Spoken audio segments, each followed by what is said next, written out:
on that point, if I was looking at a career of 30 years in rural and remote practice and I thought, well, I'm going to have to manage a lot of skin cancer patients, what do you think the basic skill set that would allow me to treat most of my patients should be? You know, what things should I go out of my way to acquire during my training? Sure. Okay. Well, I think diagnostic ability is one of the key things that you've got to have in the bag.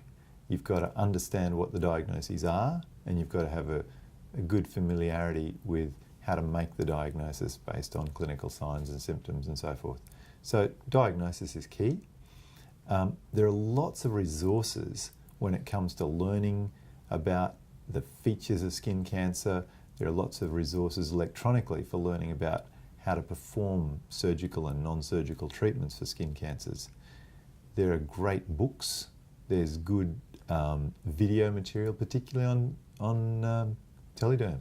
So I would say that there are a number of things that would be really useful for a long career in practice.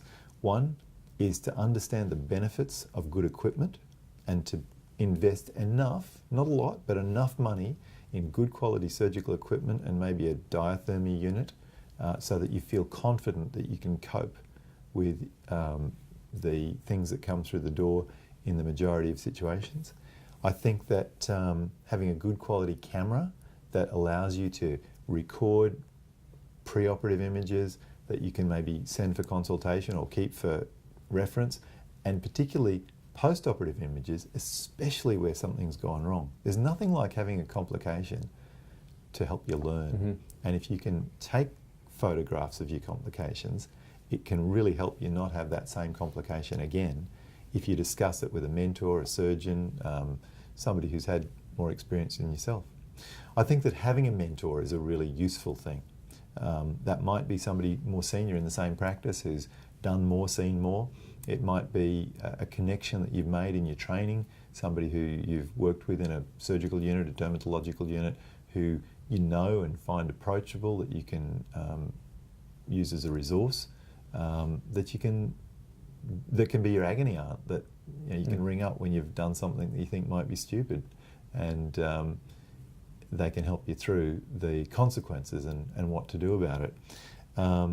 So in essence, I think having diagnostic skills, having good surgical equipment, having a good photographic equipment and understanding of how to take decent quality clinical photographs, having a mentor, and having a respectable skill set of excisional skills, curettage, suturing skills, and design skills that allow you to work out, okay, in this situation I'd do a simple ellipse, in this situation we need to plan for a full thickness graft, and just some experience is useful in that circumstance.